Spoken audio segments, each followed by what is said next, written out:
Assalamualaikum warahmatullahi wabarakatuh. Jumpa lagi dengan saya di channel Referensi Ekspor Import yang membahas tentang perdagangan internasional dan jasa transportasi internasional.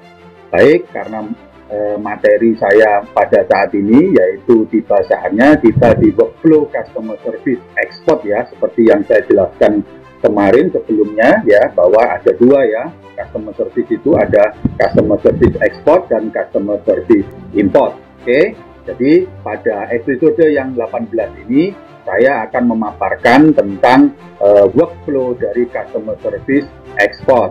Langsung saja saya mulai ya. Jadi ini adalah bagan yang sudah saya rangkum ya. Jadi ini gambaran ya, gambaran nanti kalau Anda para viewer saya pada saat Anda masuk ke office dari shipping line itu mereka mempunyai standar yang namanya International Standard Organization ya. Jadi seperti bank gambarannya seperti itu. Di sini saya gambarkan ada front office dan ada back office ya. Jadi saya awali dari sini. Biasanya kalau umpama klien atau eksportir biasanya yang diwakili oleh seorang atau perusahaan company EMKL, yaitu ekspedisi muatan kapal laut ya, karena kita berbicara tentang shipping line internasional atau pelayaran internasional ya. Dalam hal ini kita bicara tentang ekspor import, yaitu tentang kargo ya. Wali yang nomor satu adalah pada saat klien masuk ya, biasanya seperti biasanya ya, ini workflow-nya. Jadi mereka biasanya disambut oleh seorang security, kemudian diarahkan ke reception desk ya, atau di meja reception. Kemudian kalau belum kenal biasanya akan oleh reception ke counternya kasir ya. Tapi kalau petugas MKL itu atau staff MKL itu sudah kenal ya, sudah biasa booking ya di shipping line tersebut, mereka biasanya langsung ke counter kasir. Nah, di counter kasir ini biasanya ada tiga hal yang mereka lakukan. Yang pertama adalah mereka mengambil DO ya, delivery order untuk ekspor maupun untuk import. Atau kedua, mereka biasanya mengambil bill of lading ya. Jadi dua itu ya. Kemudian yang ketiga, biasanya mereka mau menyelesaikan atau penyelesaian. Penyelesaian itu biasanya mereka mengerjakan import ya. Nanti saya jelaskan kenapa kok istilahnya penyelesaian ya. Baik, berikutnya ya, setelah staff MKL itu masuk ke dalam counter cashier, ini karena kita bicara workflow customer service export, berarti mereka mengambil DO untuk ekspor, yaitu menarik kontainer kosong dari depo company milik dari shipping line tersebut atau yang kerjasama dengan shipping line tersebut ya.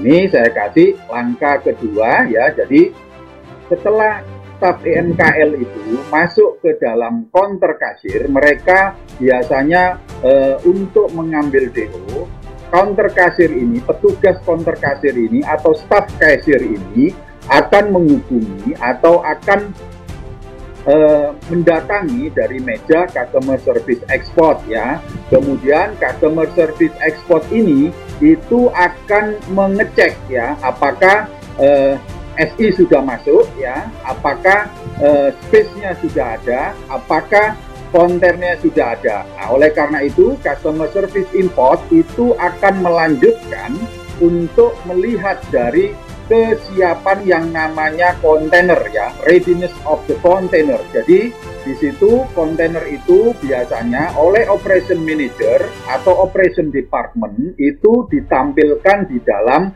laporan mereka yang hari ini atau sekarang ya, itu sudah online semua. Jadi satu kantor itu tinggal melihat kesiapan dari kontainer yang mereka miliki ya. Tetapi ada kalanya itu ada kontainer rusak semua, tetapi ada di kolom yang di situ repair ya, itu akan case by case. Biasanya customer service export itu mendatangi meja operation department untuk menanyakan apakah itu siap untuk dikeluarkan dalam beberapa istilahnya waktu sesuai dengan staffing date yang ada di shipping instruction yang dibawa tadi oleh ini ya, saya kasih tahu yang staf MKL tadi. Oke, kemudian customer service export juga bergerak ya, istilahnya melihat ya kesiapan space dari kapal tersebut ya. Jadi biasanya nanti saya terangkan ya di belakang itu nanti berikutnya di slide berikutnya, bahwa nanti customer service export itu akan melihat space yang mereka dapat ya. Biasanya mereka komunikasi dengan head office, customer service head office maksud saya ya, karena mereka biasanya berbagi antara head office dan branch di beberapa pelabuhan. Oke, jadi seperti itu. Kemudian biasanya customer service ini itu akan mengecek juga atau menanyakan kepada marketing department. Tetapi marketing department biasanya mereka sudah instruksikan sebelum marketing department atau marketing staff itu out office atau keluar kantor, biasanya mereka sudah meninggalkan pesan kepada customer service export.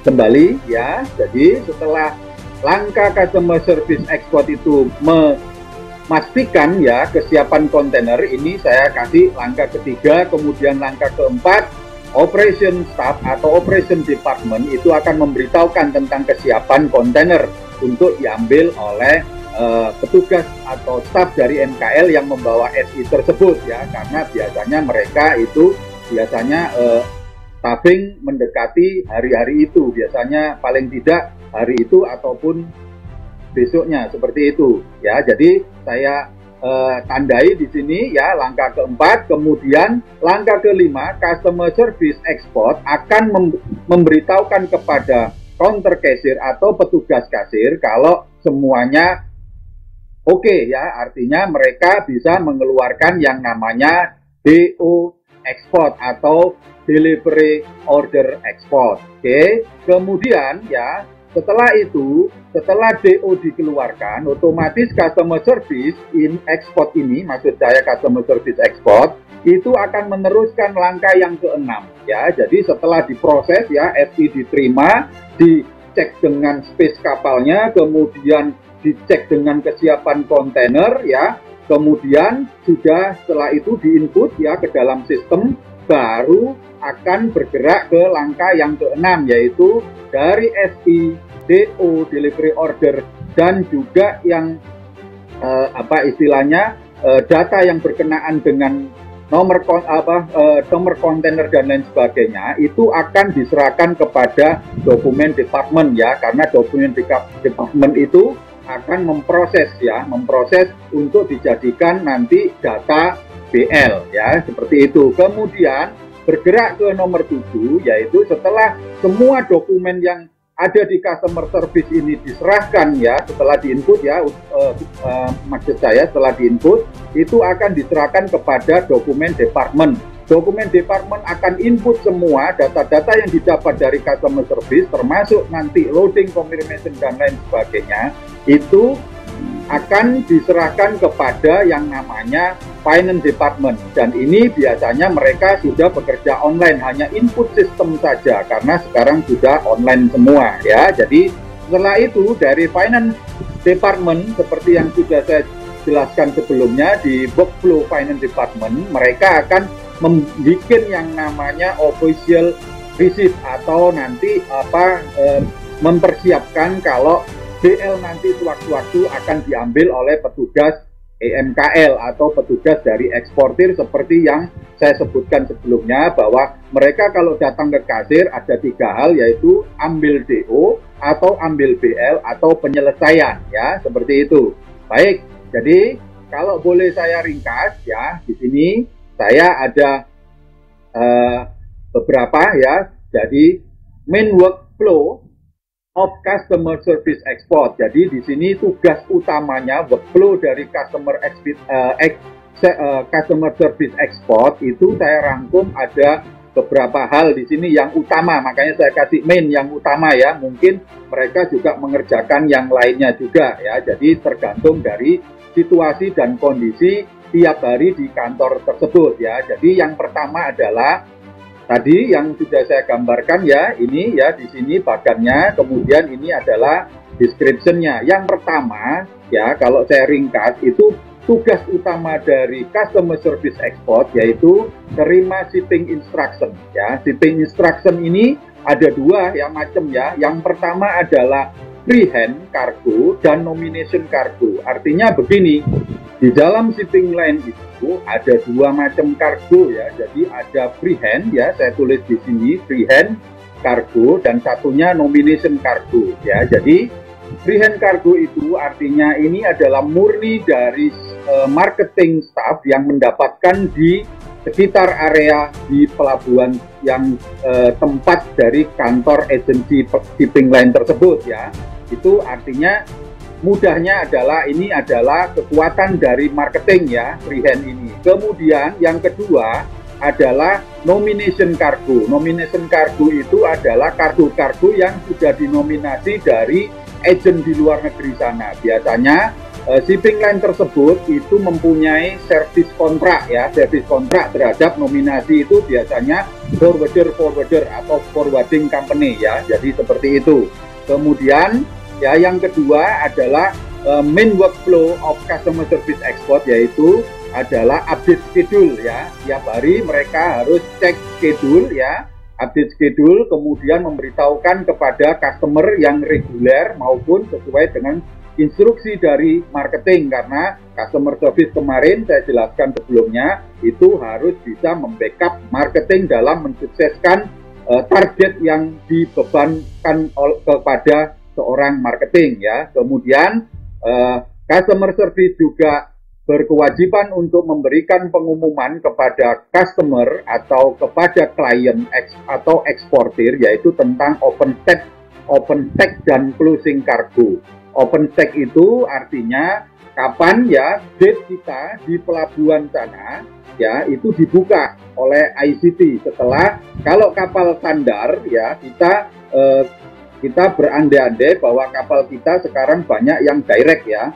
itu direct masuk Surabaya maksudnya. Berarti operation staff itu harus mengadakan meeting dengan authority port atau ICT ya, International Container Terminal ya. Jadi setelah meeting itu akan ditentukan kapan dibuka itu steknya. Artinya stek itu numpuk kontainer ya di dalam pelabuhan di dekat kapal ya. Itu yang namanya open stack. Jadi ada tanggal dan jamnya kapan stek itu dibuka ya. Jadi kalau umpama ada staffing itu harus melihat ini open stack-nya kapan. Kalau tidak itu akan terjadi yang namanya overstay atau yang namanya biaya penumpukan nanti ya. Seperti itu harus pas sesuai dengan jadwal. Kemudian closing cargo. Closing cargo ini maksudnya kapan terakhir kontainer tersebut boleh masuk ke dalam ICT atau TPS ya kalau di Surabaya. Jadi ini istilahnya closing cargo ini adalah terakhir kontainer masuk ya. Ditunggu sampai jam itu dan tanggal itu. Jangan sampai tutup closing baru masuk. Pasti akan terkena yang namanya roll over atau pindah kapal. Oke. Kemudian yang ketiga, cek space via head office. Jadi sebuah company di shipping line atau shipping line company itu biasanya kalau mereka punya kapal langsung sandar masuk Indonesia, akhirnya direct call, tidak memakai namanya istilahnya feeder vessel ya, atau tidak memakai transshipment port ya, itu mereka biasanya masuk langsung ke Indonesia ya. Jadi sebelum masuk ke Indonesia itu biasanya head office sudah mengumumkan bahwa kita punya space katakanlah 150 itu akan dibagi ya oleh customer service yang ada di head office, artinya ada di Jakarta. Jadi setelah kesiapan space ya, artinya space kapal maksud saya, itu sudah ditentukan oleh customer service head office, itu akan dibagi sesuai dengan porsi tiap cabang ya. Katakanlah sebagai contoh ada 150 space, itu diambil Jakarta 50, berarti untuk cabang Semarang, Surabaya, dan mungkin Pelabuhan Benoa atau Tanjung Wangi ya, di Banyuwangi sana ya, kalau umpama mereka punya cabang di sana berarti dibagi 4. Tetapi kalau cabang mereka hanya Surabaya dan Semarang berarti dibagi menjadi 2 saja, jadi 50-50 semua. Begitu ya. Seperti itu. Kemudian yang keempat, cek ready container via operation depth. Seperti yang saya sampaikan tadi ya sebelumnya di langkah 3 dan 4 ini ya. Jadi customer service akan mengecek ya kesiapan kontainer ya, apakah kontainer itu sudah bisa dipakai untuk ekspor ya. Biasanya operation itu memberikan yang namanya laporan atau report, itu ada yang kontainer stok ya, ready berapa ya, repair berapa ya, seperti itu. Kemudian rencana masuk berapa, itu akan disampaikan semua. Lah ini laporan-laporan ini itu ada hubungannya dengan customer service export maupun customer service import ya, seperti itu. Kemudian yang kelima itu menentukan nama kapal pada shipping instruction masuk ya. Jadi maksud saya tadi sudah saya jelaskan ya, jadi petugas MKL atau staf MKL yang masuk ke counter cashier biasanya sudah membawa SI ya, mereka hanya tinggal ngambil ya, apalagi sekarang sistem booking online, jadi mereka tinggal datang ya, nanti di situ dikasih DO yang ada barcode-nya. Jadi setelah SI itu masuk oleh customer service ditentukanlah kapalnya sesuai dengan SI atau tidak ya. Kalau umpama sesuai dengan SI berarti oke, tetapi kalau tidak sesuai dengan SI akan dikonfirmasikan kepada marketing yang bersangkutan atau dikomunikasikan dengan eksportir, maukah mereka untuk pindah kapal ya, atau staffingnya yang dimajukan atau dimundurkan, begitu ya. Jadi semuanya serba komunikatif ya, serba dinegosiasikan untuk istilahnya kelancaran ya di dalam bisnis shipment ini. Kemudian yang keenam itu adalah input container number. Jadi customer service setelah menerima yang namanya SI tadi, mereka akan istilahnya berkoordinasi dengan operation department tentang kontainer yang bisa diambil. Kemudian kontainer itu sudah ada nomornya ya. Setelah mereka tag itu akan kelihatan ya. Jadi nanti saya jelaskan di video saya di sebelum nanti ya. Nanti akan khusus untuk membahas tentang jalannya yang namanya kontainer ekspor ya. Jadi seperti rutenya, rute kontainer ekspor bagaimana nanti saya jelaskan memakai bagan biar lebih jelas ya. Kembali setelah mereka MKL biasanya tag itu sudah kelihatan kontainer numbernya berapa ya. Jadi kontainer berapa yang diambil, nomor maksudnya nomor berapa yang diambil tuh. Jadi seperti itu. Kemudian yang ketujuh itu menginformasikan tanggal keberangkatan atau ETD. Ini yang saya maksud ya. Jadi salah satu tugas dari customer service yaitu menginformasikan begitu kapalnya ada delay atau skip dan lain sebagainya yang sudah saya jelaskan di materi saya sebelumnya seperti itu. Jadi customer service akan mengikuti update-nya ya tentang kapal ini, pergerakan kapal ini. Otomatis sering berkomunikasi dengan customer service yang ada di head office yang berhubungan langsung dengan prinsipal ya. Jadi seperti itu. Kemudian yang kedelapan, membuat loading confirmation. Jadi customer service setelah tahu keberangkatan kapal otomatis ada yang dimuat. Lah yang dimuat ini mereka harus tahu kontainer-kontainer mana yang masuk ke dalam kapal tersebut yang sudah disebutkan di dalam shipping instruction ya. Itulah yang dimaksud dengan loading confirmation. Artinya kontainer-kontainer yang masuk kapal tersebut itu ada numbernya. Nah, ini pemiliknya siapa saja. Nah, dari pemilik-pemilik tersebut itu diinformasikan bahwa kontainer Anda termuat, kontainer Anda tidak termuat atau ganti kapal. Seperti itu ya. Ini perlu sekali diinformasikan kepada yang namanya dokumentasi. Nanti akan saya jelaskan di materi saya berikutnya di documentation ya. Oke, jadi yang ke-9 yaitu memberikan data shipment kepada dokumen setelah kapal ETD, maksudnya singkatan estimate time delivery ya. Jadi setelah membuat loading konfirmasi, kemudian memberikan semua data ya. Jadi di situ sudah diterima oleh customer service yang namanya container number ya, terus deal number, ya, terus kemudian data yang ada di shipping instruction itu barangnya apa saja, jumlahnya berapa dan lain sebagainya. Nanti saya kasih contoh di pemaparan saya di materi tentang dokumentasi ya. Kemudian ya setelah itu DO-nya ya semua lembaran ini ya, karena DO itu biasanya dikeluarkan 4 lembar ya. Yang satu asli ya, biasanya itu untuk yang INKL ya. Kemudian yang kedua biasanya untuk di kasir, yang ketiga biasanya untuk yang di filing, yang keempat biasanya untuk yang di keuangan. Dan ini sekarang sudah online semua ya, jadi tinggal melihat barcode-nya saja, dicocokkan saja barcode-nya, sudah keluar datanya itu semua, termasuk nanti ke depo yang sistem FIFO dan lain sebagainya saya jelaskan ya, first in first out di depo nanti pada saat mengambil kontainer memakai barcode ya. Jadi kembali yang nomor 9, setelah data itu semua sudah komplit ya, dikolek sama yang namanya customer service ini.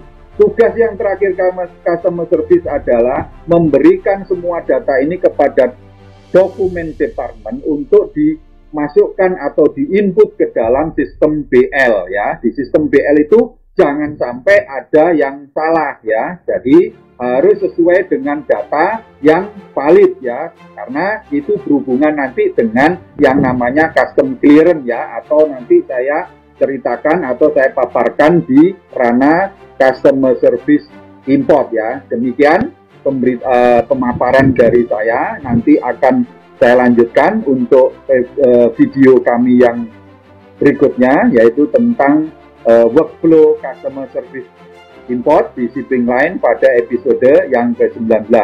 Terima kasih. Assalamualaikum warahmatullahi wabarakatuh.